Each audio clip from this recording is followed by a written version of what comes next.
All right, ladies and gentlemen, welcome to Boots on Ground Radio. You're here live with Be a Boss, Data Boss. I got my future boss. Is that proper to call your wife your boss? I guess it depends on who's calling who boss. But it's Be a Boss, Data Boss. We'll have to change the title one day, June 21st. Yeah, marry. Be a boss, marry a boss. But anyway, guys, welcome to the show. I love it. We got Monday night here, the day after, well, the weekend after Valentine's Day. We had a great Valentine's Day weekend. We did. It was a whirlwind. It was over just like that, but very, very smooth and a lot of fun. We'll recap that here in just a second, but we are getting ready for, it appears to be winter weather storm number 4 here in North Carolina. And I cannot wait for it. Wednesday morning, we're getting anywhere from, 5 to 6 inches? It depends on where you're located above Interstate 40. Yeah. Why are they drawing the line at 40? I don't know. We'll have to wait and see what happens. Unreal. All right, guys. So welcome to the show. And if you want to call in, we have the turf line open, 336-971-7525. 336-971-7525. And J-Rod is going to put it up here on the screen for you Facebook listeners. 336-971-7525. And if you call it and it's busy or somebody else is on the line, you'll hear the lovely Turfette voice mail doing it. So there it is, flashed up on the screen. So if you want to call in and talk to us, we haven't got a trivia question, nor do we have a gift card. We didn't get a gift card. And we were at Lowe's, we were at Home Depot, we were at Target. I know, we were at all 3 places to give a gift card away. I'm wondering, since we have a lot of contractor and service industry guys listening, if we should get a Lululemon gift card. Now that I would pay money, literally, to see them go to Lululemon. Yeah, get some skinny maybe jeans. Maybe for their wives or their daughters. Yeah.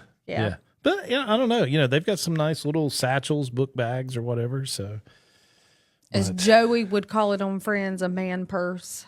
Man purse. A man purse. What is that? A satchel? Man satchel? I guess. You're talking about like a briefcase? No, it's a man purse. It's kind of like a over the chest, cross. Ah, okay. Well, there is a very popular, almost like waxed canvas bag that's real popular for men these days. I really don't want to say the name, but it's an acorn. The logo is an acorn, and it's based on a sack, but they call it the nut sack. Oh my goodness. It is. I've got one right over there. I can see it right now. It's only big enough to actually put in a iPad, your cell phone, maybe a charger and stuff like that, but too small for an actual computer. But babe, let's go ahead and recap the weekend. We had a fantastic Valentine's Day weekend. You got to spend it with 11 hunks in a room, didn't you? Oh my goodness. It wasn't just with me. It was with several landscape and irrigation contractors in Asheville, North Carolina. But nonetheless, you and I still had time for each other in a very romantic dinner Saturday night. That was nice. I really enjoyed that. We got up there late Friday night. I took half a day off of work because we had intended on leaving earlier. But that was my fault. My fault. As life would have it, Mr. Jones here was super late getting back. 2 3-hour meetings on campus that were identical. Like one repeated the other one. So, but I'm sorry you had to suffer through that. It was. I determined that if for some reason I don't make it to heaven and I go down below, it'll be full of meetings like that. It wouldn't be the lake of fire. It would be meetings such as that. So we all know where you're going, so I don't think you have that to worry about, babe. I know, but I joke about it, and it was bad. It was bad, and firsthand because I got probably in one of the worst moods that I've ever. So let's be real transparent for a second. How transparent can we be? Baby, go ahead. Tell all. I mean, this is Be a Boss, Date a Boss. Yes. And not all relationships are roses and sunshine 24/7. I mean, come on, y'all. Y'all know this. I mean, if anybody's going to be real about anything, let's be real. Be real right now. I was a real, you know what, Friday afternoon. You were in a mood. You definitely were in a mood. It did not matter what I said or did.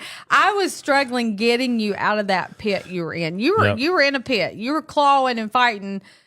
You were struggling. I mean, I'm struggling to even talk about it because it was. I was like, bad. wow. Well, he's on the struggle bus right now. I was on the struggle bus, for spending 6 hours in meetings like that, and yet I had the worst toothache ever. And until we finally stopped and got some Orajel and put on it, and I hadn't had a problem since. So it was like a culmination of everything. And I wanted to go ahead and get to Asheville because I had plans to take you to dinner, and it was just I wasn't mad at nobody but myself. Like you just kind of blame yourself for all these situations, but it was just one of those things. I had to do it. I had to go to the meetings. It was required.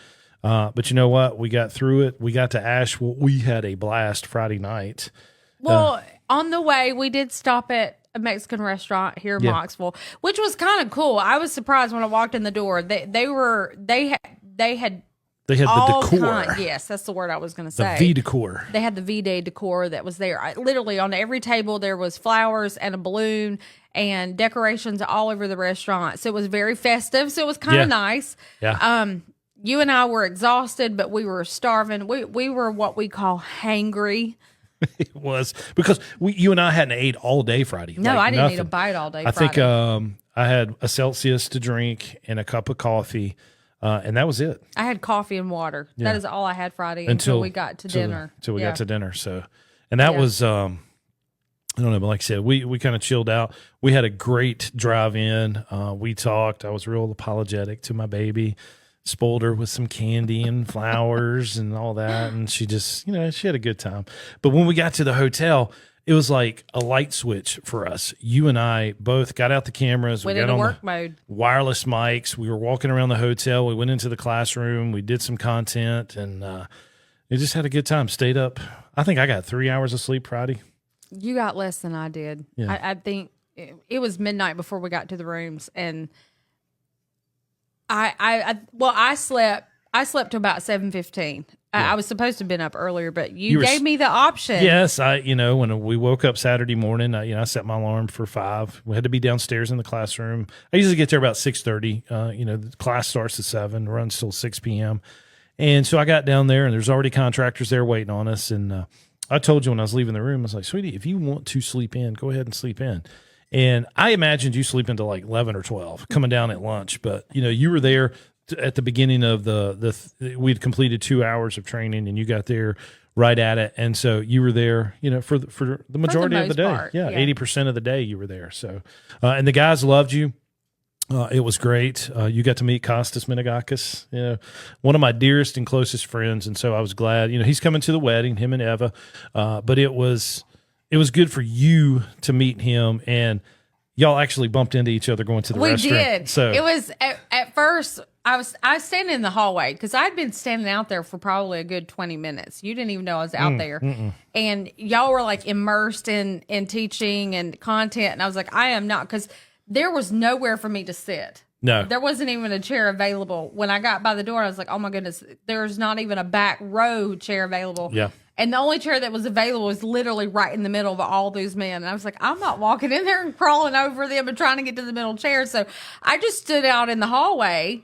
Yeah. And while I was standing out there, Kostas comes out, and we like eyeballed each other. As soon as he come out, he was like, hey, and just like, come up to me and hug me. And then he pulled me over to the door, and it was like, look who I got. And it's like, you'd never met him, but you knew him through Facebook and the did. Conversations that me and him have all the time. So if either one of us put a post up, he's the first one to like it. Well, it was a nice icebreaker. So thanks, Kostas. I appreciate that. I was standing out in the hallway for so long. I didn't want to interrupt. So it was perfect. And when I went back, because I had my phone on the back desk back there, and you'd texted me like 20 times, but I was in teach mode. I did. And I didn't have my Apple Watch on, and so I wasn't getting any of the text. And it was just, like I said, I figured you would be down around lunchtime. But I'm glad you came. I surprised you. I was down a lot earlier than you intended. Yeah, all in your elite landscape. You know, I was ready to go. You were decked out in some elite landscape I contractor was ready gear. to go. I said this before. You have changed my life in so many ways. Positive, For the good, I hope. Yeah, right? positive, wonderful ways. One of the ways you have changed me is I don't sleep as much as I used to. Yeah. That sounds terrible to say, but honestly, I really don't. You know, when you're single and all you do is work and come home and take care of kids, you know, it's easier just to crawl in the bed at 8, 9 o'clock at night and just chill. I have not done that since we started dating. Well, I stayed up all night single, stayed up all night dating you, getting ready to marry you. And it's not because of the party situation. I don't do that at all. It's because I love work. You're a workaholic. That is for sure. I love doing the content creation. I love writing my lectures. I'd stay up all night doing that and just enjoyed it. And it's because I'm full of life. It's that simple. You know, I don't want to sleep. You know, if you sleep 8 hours a day, that's a third of your life wasted. You know, and the Army told me, hey, you know, maximum 4 hours if you get the right caloric intake and drink coffee and Red Bull and, you know, rip fuel. It's you don't need sleep. You don't need sleep. But, you know, it's like I can drink a pot of coffee right before I go to bed and still out just like that. My dad can do that. I can't do that. Yeah. Now, I will say I am drinking coffee in our new Biltmore mugs. Yeah, thanks, Biltmore. I love our Biltmore mugs. It says Biltmore Winery. Yes. They were the dairy farm. Yes. You know, they had a dairy farm operation, and then they ended up turning the dairy farm into the dairy, where the barns were. Yeah, where the barns were is now the winery. But it's a beautiful place. It's a beautiful place. I enjoyed getting to go to the village there inside of Biltmore's. I think it's called the Antler Village or something like that. But we went to the shops and had dinner at the Village Social and that was restaurant. so good.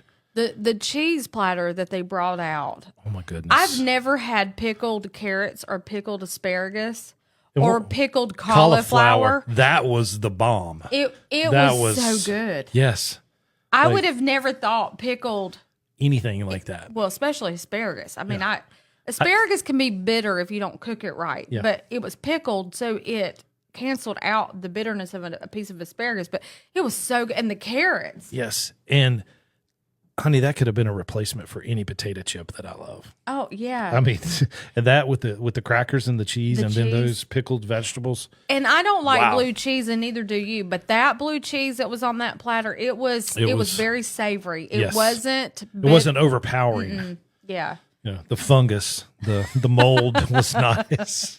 And I would have never tried it because I didn't think it looked like blue cheese. If they would have said, hey, this is blue cheese, I would have been like, not even going to try it. But since it didn't look like blue cheese, I put it on a cracker and I'm like, that's got a hint of blue cheese, but you know what? That ain't bad. There was another kind of cheese that was on that platter that had fruit in it. Well, it had cherries in it. Ah, that's right. Yeah. I don't know what kind of cheese it was, but it was not cream cheese. It was some type of cheese, but it had cherries in it, and it was so good. I enjoyed that. It was good on a cracker. And then I had the New York strip. Oh, I ordered meatloaf, but my meatloaf was burned. But then they made it right. They came back, and the lady was like, "You're not paying for that." Yeah, so and then pick out a dessert, and then gave me a free dessert because they burnt my meatloaf. But like that New York strip was like 2 big fillets, like just cooked perfect. Like it was awesome. And then it looked good. And then we had the cheddar scallop potatoes. Oh no, those were good. Yeah. I love a good scallop potato anyway, but those were good. Yeah, they've got to be good. They do. They have to be on point. Yeah. Not, you know. Here we are talking about food and we haven't had dinner and we're hungry. Dinner, I did eat a few bites of the lime.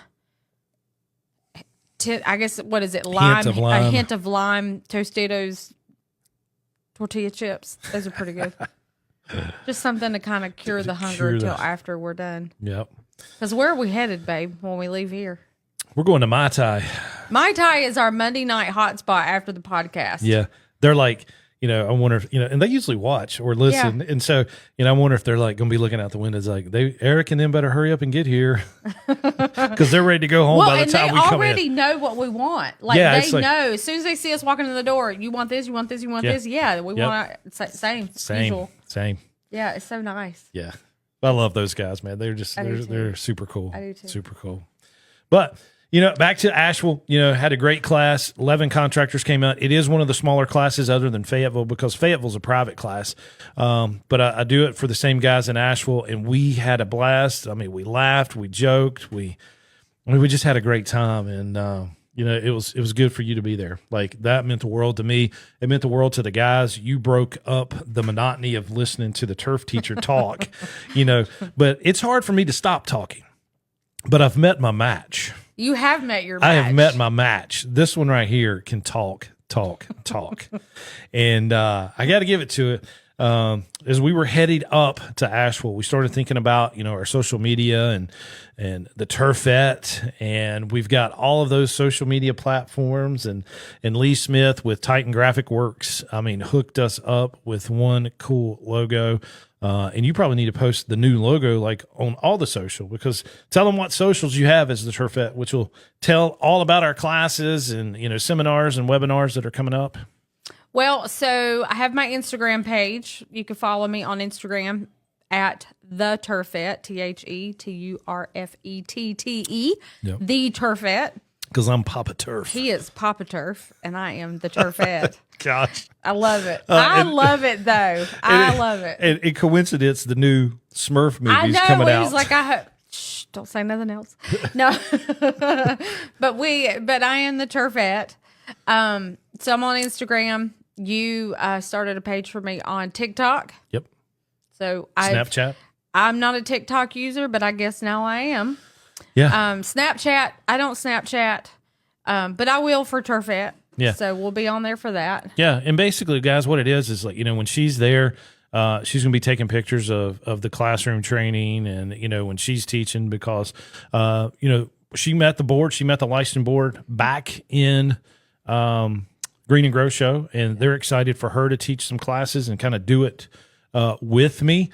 And so, like I said, in a 10-hour class, listening to the same person over and over again can get very, monotonous. And so changing it up every 50 minutes for the topics, and being a licensed insurance broker, real estate broker, the business end, And so I'll be talking the technical stuff, landscape design, landscape architecture, irrigation, and you'll be bringing in those business classes. So it's going to be super fun. And all we've got to do is, watch the Turfette take pictures of me and watch the turf teacher take pictures of her teaching. So, well, my son was going to take all the handles and post them, but I've got a phone too. I have a new phone. It's our official work phone. Yeah. The Turfette phone. Yeah. So all my handles and everything will be on that. So shortly we'll post it at some point in this podcast. We'll post it to the chat section, and we'll also post it to Boots on Grow Radio. So that way you can follow us on all of my new handles. Yep. And, guys, I know we went through some difficult times through the irrigation season, phone calls not being answered, emails not being returned. Yeah, that's what you're going to do. That phone is dedicated for that. You already know how to do pretty much everything on the website, password resets. So, guys, we're here for you. We want to bring you the continuing education at your convenience, day or night, weekends, on your time, through your phone, through your iPads, through your computer. We are here for you. But there is nothing like coming to one of the seminars that we have. So, the guys were just super cool. Scott Henson, drove all the way from Wilmington. That was pretty cool that he did that. Like, the dude's just a trip, man. Just an absolute trip. And then Jerry, that's from Asheville, trying to get us to, he's trying to host our training event at a venue that they have. But it's going to be tough. That hotel was just perfect. It was in a good spot. Yes. It was a beautiful hotel. The amenities there was great. The rooms were really nice. They included breakfast and lunch in the seminar, which, kept us from having to do all the shopping and making sure. Yeah. So it was kind of nice for us to kick back and relax, and you be able to teach the class and everything else being taken care of. And to me, that was worth the time and effort and money to do that. Yeah. For what they charged us to eat and stuff, like you said, we would have spent, $200, just in sodas and snacks. And then, ordering the lunch in. So it was perfect. So And like you said, rooms were nice. We were right beside the Biltmore entrance. So perfect. And then right off of 40. Like you get off 40 and there it is. And then there's the Biltmore. So. It was beautiful. The weather was nice. I think it rained a little bit on Saturday. It was cloudy. It was mostly overcast, but the rain was more like drizzle. But then Sunday it was really nice, but it was really cold Sunday. I mean, I was ready to come home Sunday afternoon. It was a little chilly for me. Yeah. And like I said, we went to the shops there at Biltmore. We got some cheese books. We did. I'm excited about that to make my own cheese board. Wait, we're too much alike. We really are. Isn't it crazy how much alike we are? Yeah. I think that's why we jive so well together, is because we're so much alike. Yeah, we would never be able to have couples friends because none of them would ever get a word in edgewise. Well, yes and no. I mean, you are more quiet in a public setting than I am. What? When you don't know somebody, you are. You're very quiet, reserved. Until I know them. But, honey, well, I don't know. Maybe I see that differently because I've stood up in front of 5,000 people and spoke. Well, and I've sang in front of 5,000 people. So, I'm not afraid to talk to strangers at all. But, they're not raising their hand and asking you questions. That's true. That's true. Now I've spoken, in churches and done things like that, but I've never had to do what you've done. No, sure. I sure couldn't stand up and sing. I can't sing, but I can. You definitely try. I can BS my way through a lecture, Kate. Well, you can do that when you know what you're talking about.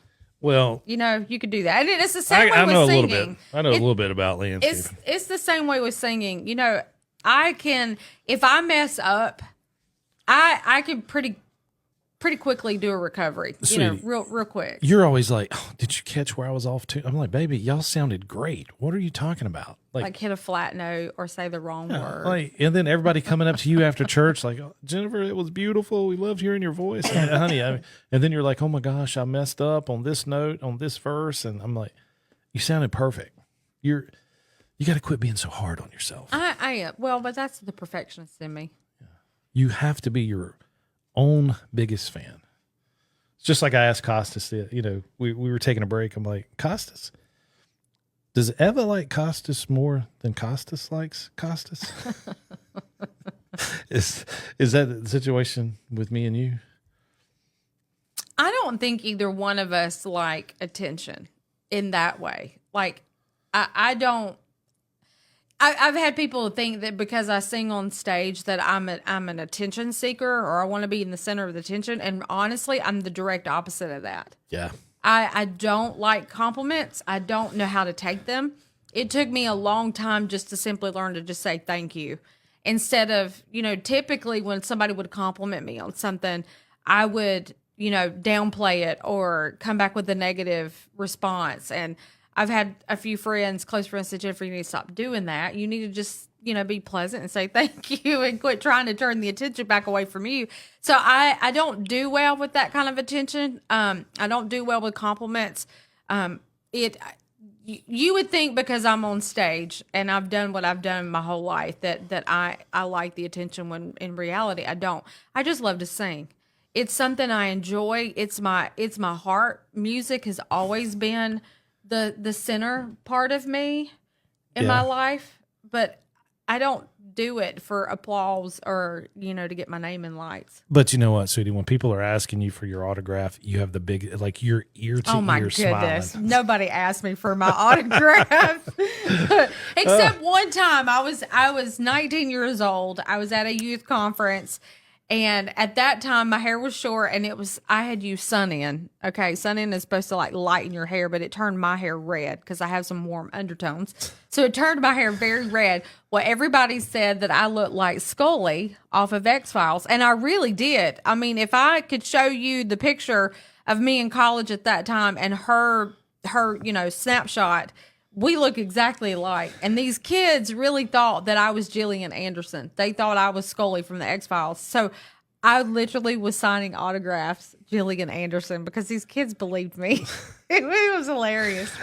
Now to look at me, I don't look nothing like her now. I mean, I'm blonde-headed, so I'm not. I don't even know who Scully is. Did you not ever watch X-Files? It was like back in the 90s. Came on Sunday nights. David Duchovny and Gillian Anderson were like the stars of the show. He was in Californication. We didn't watch that. See, I watched that. Oh, don't tell on yourself. No. That was not a bad show. That was about a writer. He was a screenwriter for movies, and it was just the story of him being in love, getting divorced, chasing his ex-wife, getting back with her, but just what he went through as a writer. And get this, you and I are both design professionals. You know, I've been in landscape architecture since 1997, and you are a creator, singer. Yeah. You love the arts. I do. You love plants. Like we just have that natural artistic link. And so a writer's the same way. Exactly. And that was the first profession that I ever thought I wanted to be in, is a writer. You're going to think I'm crazy when I say this. And you're going to think that I'm saying this just because you said it. But in all truth and transparency, when I was 15 years old, I wanted to be a journalist. Yeah. I wanted to be a part of a newspaper, interviewing people, just living that journalistic life. And I wrote all kinds of short stories when I was in high school. My English classes were my favorite classes. Anytime we got asked to write a paper, I loved it. Like, I could totally immerse myself into content and creative thinking and that kind. I absolutely loved it. Like, I loved it. I don't even know how to say that anymore than I can say that, but I did. I absolutely loved it. So I think those are some of the qualities that you had, that I had, that we just really relate to each other. We do. Yeah. Like I said, my first, always, growing up loving country music, even writing songs, but I knew that wasn't my forte. And so then I looked at, like, I would love to be an English professor, PhD, Dr. Jones English professor at like one of these big, universities. And so I still get to do that. I get to teach horticulture and landscape architecture. You do. And when I went back to college the first time when I went to school to be a music teacher. Mm-hmm. I secondary education, teaching music is what I went to school for the first time.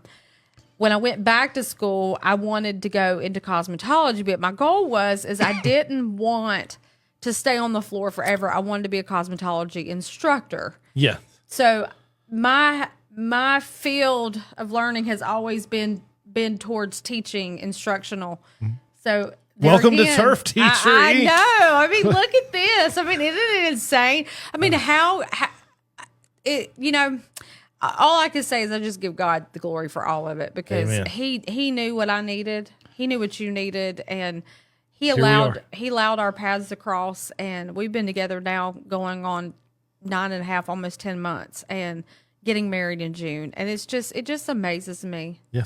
It amazes me. Yeah, it does. It does. And basically with Boots on Ground Radio, you're still teaching. You're teaching contractors, you're teaching service industry pros.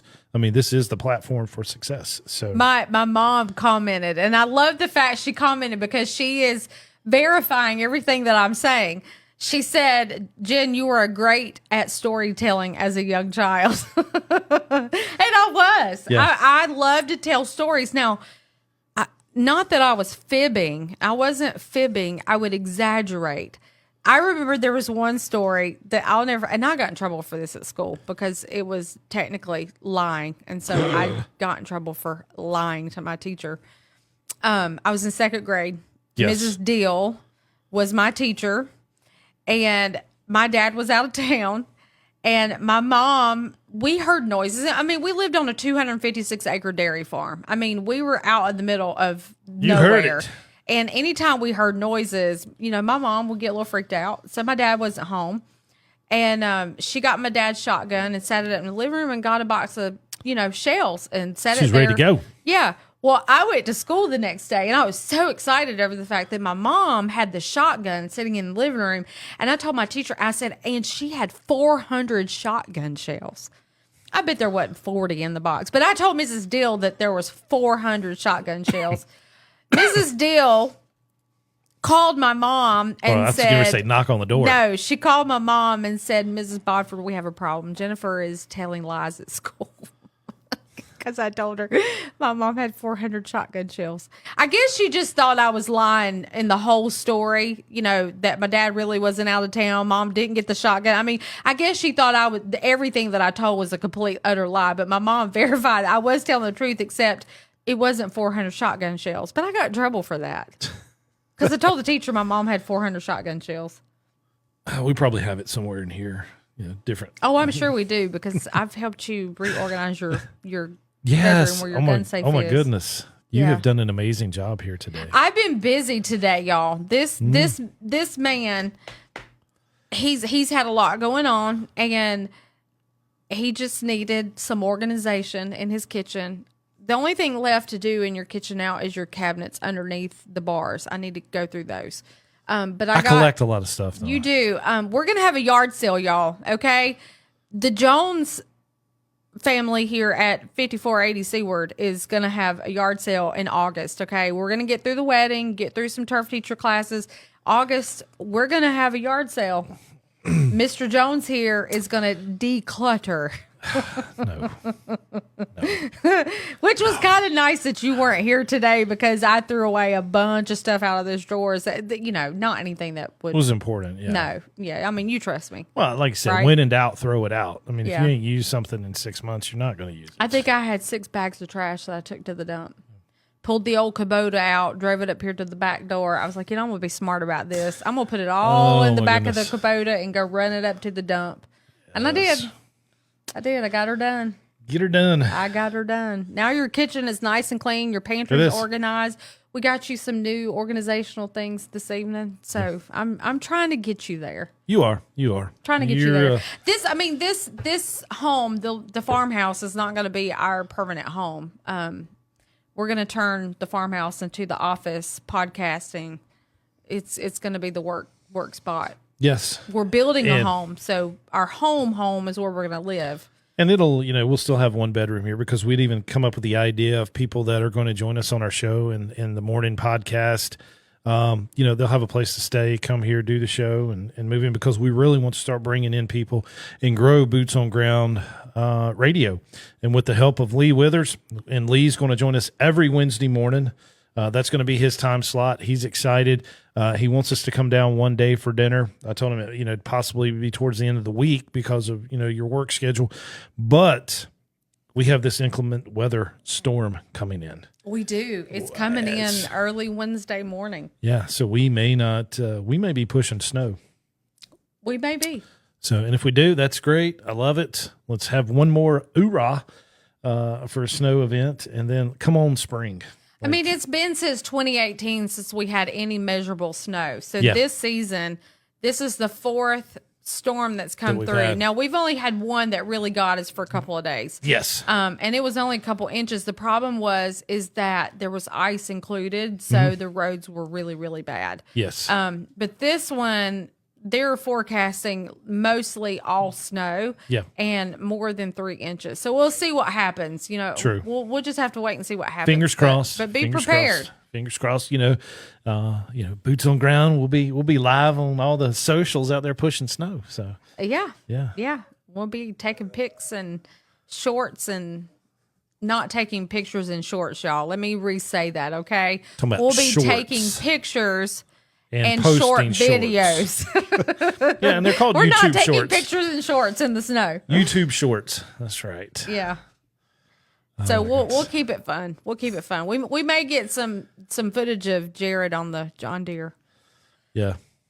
It's going to be fun. He won't get on the Kubota. He might one day. Shiloh wants to get in on the action. Shiloh sees us at the table and he just automatically thinks that there's food to be had.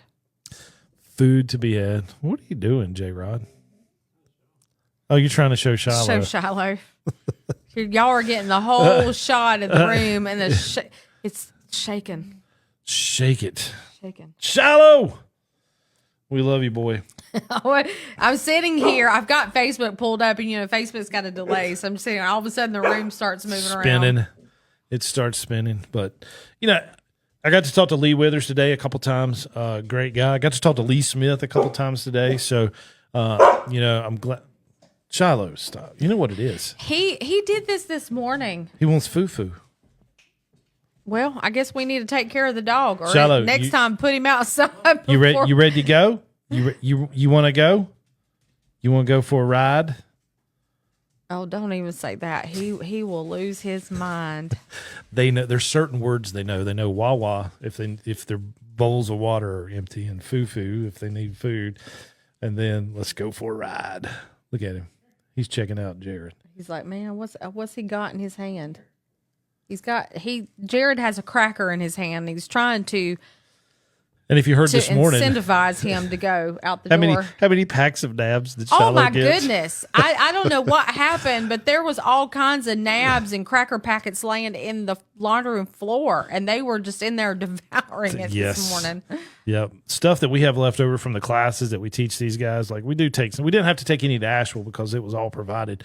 But usually the classes we take, several boxes of nabs and cookies, and we have a portable refrigerator that we take and keep the guys Coke, Diet Coke, stuff like that. So it's they know where to find those bags that we have, the boxes of crackers. So, but I wouldn't change it for the world. No. Baby, get up closer. I know. I moved away from the mic. You keep looking at me. Because I was in left field. Actually, I'm pointing right, but I was in left. Okay, so what were you thinking? I don't know. I was sitting here trying to think about what I was going to think about to say, and I couldn't remember what it was I was going to say. I mean, that's typical of me.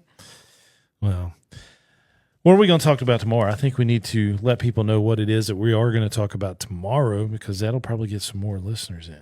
Well, you had talked to me today about what you want to talk about tomorrow. So how about you tell the listeners what we're going to do tomorrow? I want to talk about wages and salaries for the green industry.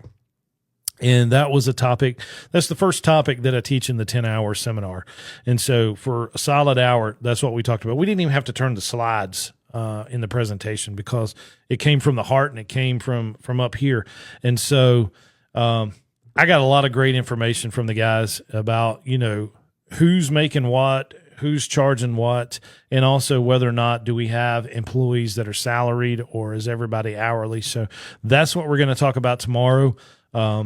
It's just going to be fun, because I'm going to bring the information that we pull from each one of these seminars. And I tell the guys every time I'm standing up in front of a group of, whether it's, 500, 5,000 or 11, like we had this past weekend, there's no way they can learn from me collectively on what they can learn from each other in that classroom, because I'm sitting in there with millionaire landscapers pouring their hearts out, telling me what it is that they do, what they don't do.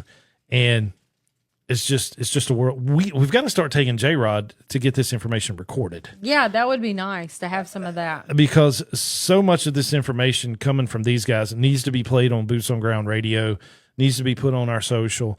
I mean, these guys are geniuses. I mean, these are seasoned landscape and irrigation contractors, landscape architects, pesticide applicators that have been in business 40 plus years, who are debt free, living the life, and ready to retire, but like I said, enjoying life. So, but that's what we're going to talk about tomorrow. So, wages and salaries. How much should I pay my guys, and how much should we charge our employees? That is the biggest thing with the green industry. Nobody has ever wanted to talk. Nobody. They don't want to say, hey, I charge this or I pay my guys this. It's been hush hush. And my dad said this for years. He's like, son, you're not going to get anybody to talk in the green industry. We're like top secret. Whereas plumbers, electricians, HVAC companies, other tradesmen, they get together and they talk and they set these prices. I could pick up the phone now and call 3 electricians to come here to the house and do some stuff for me. And it's going to be very, very close in price, especially that first service hour. So they have that initial call, which may be like $300 that they show up, and then each additional hour, may be a little less or discounted, but still they're all going to be around that $300 mark. And people flip out thinking a landscaper charging $300 an hour. What does that electrician show up with, sweetie? Think about it. What does an electrician show up compared to what a landscape contractor shows up to the job site with? That's a good question. That makes me dig deep. The mind's rolling, right? Well, think about it. Electrician is one person in the van. In that van, they've got a few parts, generic parts. They've got a tool bag, and they maybe have a step ladder, and they're charging $300. And they're driving a van that's, probably $40,000, $50,000. What does a simple mowing crew show up with?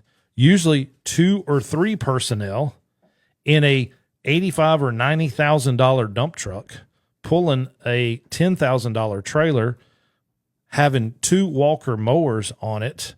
And Walker mowers, we know, are $20,000. Now, I love Walker mowers. I always will, but they're $20,000. It's the price of a car. And then, either a zero turn or a walk behind on there. Walk behind is going to be $5,000. Zero turn is going to be, 12 to 15,000, depending on your brand. So we're looking at, let's say we got the walk behind 5, 2 walkers, that's 45,000. The trailer, 55,000. And then we've got a truck that's $145,000 to $150,000 showing up to cut grass, and people get mad if we charge more than $30. I know, and that doesn't make any sense at all. Why is that? Why is it different for the green industry versus an electrician or a plumber? Because years ago, when they tried having landscape contractor license and all of this, people fought it tooth and nail. And we're still an infant when it comes to license. Irrigation happened in 2010 or 11 when that license came into effect. We're on year 9 for landscape contract, or year 8 for landscape contractor. We're the newest and youngest trades license in North Carolina. GC's being the oldest, that was formed like in the 30s or 40s. I can't remember. Electricians, plumbers, and all that got their license law in the 50s. And they're just, they come together and they talk and they form associations. Whereas us in the green industry, we never talk. If it wasn't for the social media influencers in the green industry, nobody would talk. Those guys putting out content daily, that's how people know about the green industry.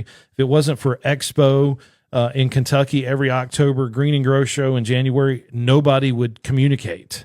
We're all top secret. And it drove me crazy. It drove my dad crazy. And all I wanted to do was get together and say, hey, guys, I think we need to charge this per hour. I think we all need to set our rates. And these guys would absolutely lose their freaking mind when it comes to, I'm not going to charge a client that. I want to get every job there is. And so many guys in the green industry brag about cutting so many yards instead of bragging about how much money they make. They want to cut 500 yards at $30 instead of cutting 100 yards at, $125. Like, I don't get it. But, you're always going to have these individuals that are going to cutthroat you. And, our industry is so easy to get into. You can wake up one morning and decide you want to cut grass for a living. You can go buy a truck at the dealership. They'll finance it. Then you can go buy a trailer, one of these, Leonard Shed places, or, even the big box stores. And then you can go over to your dealer, lawnmower dealer, and by 2:00 that afternoon, you're cutting grass. You can't do that as an electrician or plumber. So, and then you get the grass cutters that think they're landscape contractors, and then that, comes into licensing law, and they start doing these jobs, and it ruins the whole industry. So, it's been that way for years, and it'll be that way after I'm long gone. So, it's kind of similar to that in the hair industry that I've been in. Some salons, they shoot their prices through the roof, and then some independent hairstylists, only charge $20 for a haircut. But if you went down the road to a really higher end salon, they may charge you $50 to $75 for a haircut. Yeah. So it's kind of similar in the hair industry. Even my mom and dad, when they had, their cleaning services, it's funny, my mom just commented, she says it's the same way with independent cleaning services. Yeah.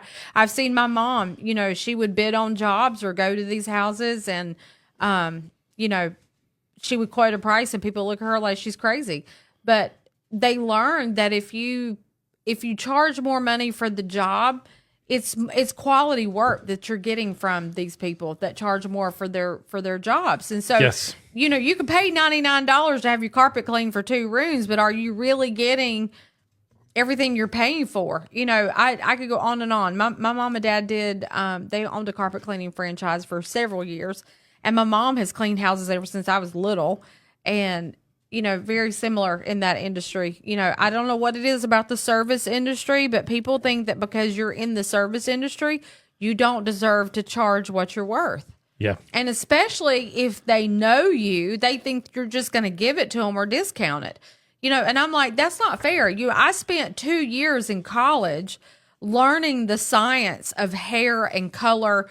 And, you know, people think, you know, oh, I can cut hair. What people don't understand, the basics class is your hardest class you'll ever take. They are beating into you theory, beating into you hair theory and the science of hair. And you're learning anatomy and physiology. I mean, people's like, why do you need to learn anatomy when you're just cutting hair? You got to learn all the muscles in the face, the ears, the nose, the neck, the arms, because you're using all of those things when you're cutting hair, but you're also touching clients. You are like a physician or a massage therapist. I mean, you literally are laying hands on this person on their head. You're dealing with skin diseases, skin disorders. You're dealing with hair disease, hair disorders, nails, fingers, fungus. I mean, same way with plants. It's, you know, we deal with all of that. You know, state board has requirements for cosmetologists. We have to show sanitation and disinfection. You know, we got to make sure that we're not spreading communicable diseases. So why were y'all deemed unnecessary or unessential employees during COVID? That's a good question. Because of the sanitation. We were deemed non-essential because, you know, I guess they figured haircuts and hair color and things like that is non-essential. It can wait. But when we are behind the chair, we're held to a high standard. We're held to a board of ethics and sanitation and disinfection and how we handle the cleanliness of our salons and our chairs and our booths and our tools. I mean, you think about it. Do you want a brush used on your head with the hair and dandruff from a previous client that's been unclean? No. There's things called lice, contact dermatitis. I mean, there's all kinds of things that you could deal with in this industry. So that's why you see barbicide and cleaning stations in salons to clean your tools. It's the same with nails. You know, do you want to use a file that was just previously used on the client before you? No, but these contractors, they're not getting, you know. No, they're not. No, we're a little bit different in that, but we're still a service industry in the sense that people just expect because they know you that you're just going to give a discount or give a free service. Hey, can you cut me slack on my haircut today? You know, I want to get color from you, but I don't want to pay $150. I mean, I had a client call just a couple of weeks ago. We have since increased our prices over the last 6 months, and she was getting a much cheaper price. And she called, and when I quoted her the price, she said, "No, I'll go somewhere else." But I could tell you, wherever she goes, she's going to end up paying the same price. Yes. Well, but it's not going to be that way with the green industry. There are cutthroat operators out there, one-man shows, and they drive me crazy. They'll underprice you just so they can get the job. And no offense to the people that I'm getting ready to call out. Firefighters, police officers, school teachers, people that are tremendously underpaid, who have some days off, automatically get into the grass cutting business, who should be paid well enough that they shouldn't have to have a part-time job. And their part-time job always becomes grass cutter. Grass cutter then leads to planting plants, fixing irrigation system, stuff that they know nothing about. And we want to talk about sanitation and protecting the health, safety, and welfare of the general public. When you start tapping into a mainline irrigation water line and backflows, you could contaminate the entire city water, drinking water supply, and hundreds, if not thousands, could be killed if a pesticide is sucked into that system. And it's not fair to these guys. They should be able to stay home, relax, enjoy life, instead of having to get out and have a part-time job in cutting grass. You know, it's funny you say that because I had somebody say something to me a couple of weeks ago. You have to have a license for that? Yes. Landscaping, to be a landscape contractor, yes. It's almost, they were surprised to hear me say was it a client? One of your clients? Yeah, they were surprised to hear me say that landscapers have to have a license. Some people just have no idea what you guys have to know when you put literal boots on ground. When you put your foot on the turf of somebody else's yard, you need to know the science behind what you're doing. And I have I have 5 state license. So, landscape contractor, general contractor, irrigation contractor, pesticide applicator, landscape architect, like it's on and on and on. And the continuing education that we must have to maintain these licenses, we not only have to have the license, we have to be insured, workers' comp, general liability, and bonded. Very few other service industries have to be bonded, but the bond is to take care of the general public.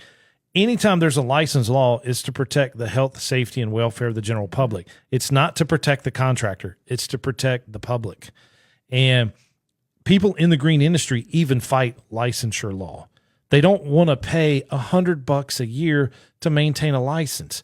It drives me crazy because there's been 3 titles in my life that I have absolutely been so proud to have been called. Number 1 is dad. To hear my little girl say dad, it just melts my heart. Second was doc. Hearing my Marines when I was in the Navy and my soldiers when I transferred into the Army, calling me doc because I was their medic meant the world to me. Those guys looked up to me and trusted me with not only their medical welfare, but their mental health, their finances, I was their counselor. I was everything to them. And third was landscape contractor. To be called that is one of the proudest things I think I've ever done or been called, other than you hearing. I mean, I love hearing you say Eric. Like, that melts my heart too. But as far as a title, and we've got guys that are fighting it tooth and nail and just will not become licensed. That's what's hurt the green industry. And people don't think they can cut their own hair. People think they can cut their own grass. Well, and people do. I mean, I cut my own grass for years, enjoyed cutting my grass. Yeah, it is. It is a therapeutic But way. But that being said, it's very topical. It's just cutting grass. I don't know how to take care of the soil. I don't know how, I can plant plants, but, and I can figure out how to keep them growing and keep them alive, but I don't know the science behind all of that. I never learned that. And there truly is a science. But my brother is an arborist. Yeah, he's certified arborist. And he got to go get licensures for that in order for him to cut trees. Yeah. So you got to have a license for that? What are you talking about? I know. Some people are just shocked that I think they think that you could just get on a lawnmower and cut grass and weed eat and that's it. But a lot of people don't understand with landscaping contracting, to pull a trailer with a business name on it, it requires a lot more than just a business name. And people, there is the difference between, the guys that only mow, blow, and go. Then there is the true landscape contractor, who builds retaining walls, builds fountains, plants trees, and, most things that you just mentioned require a permit.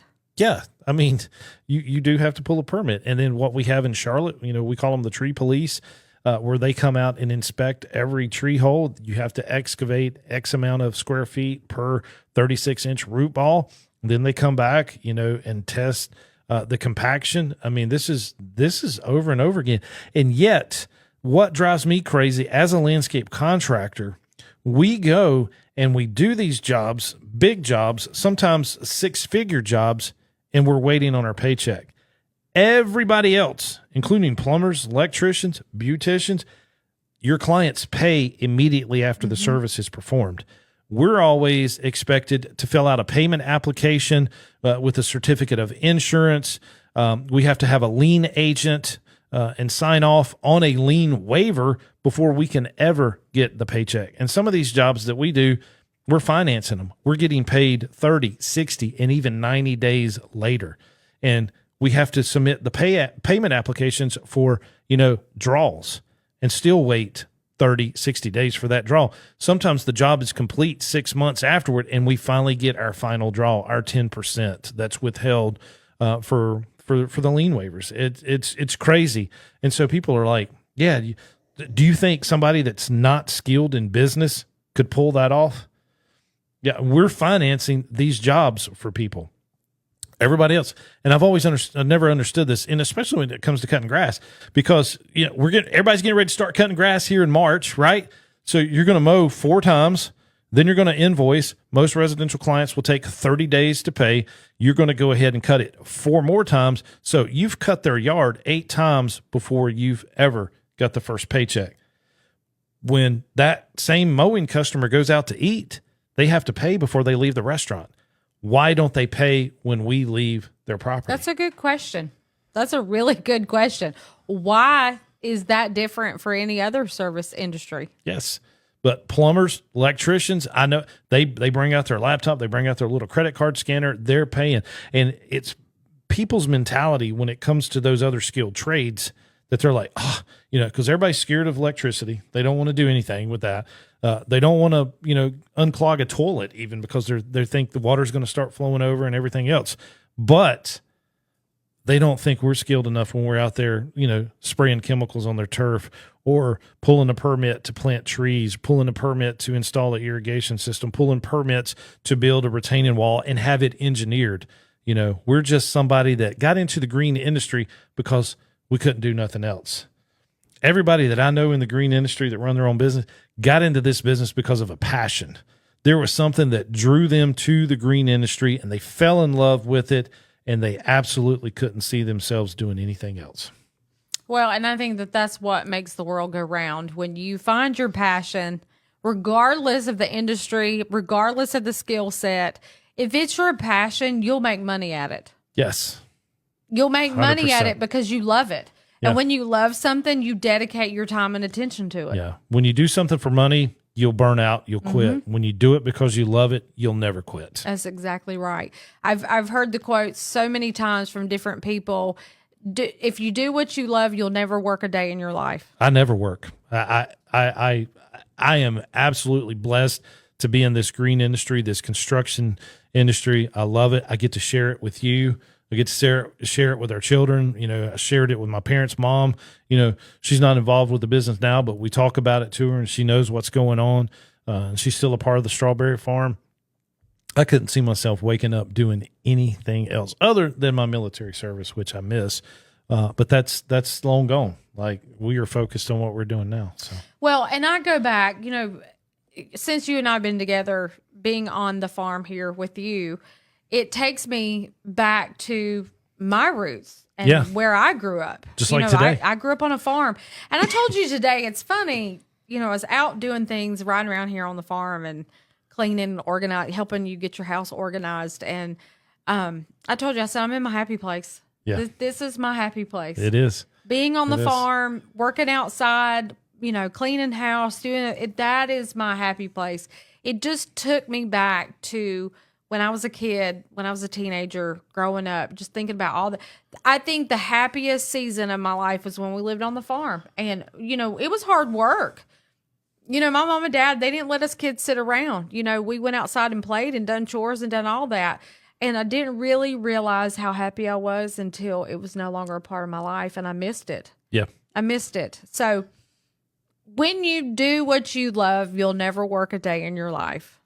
That's really what it boils down, people. If you love what you do, it's easy money because you have a passion that drives you.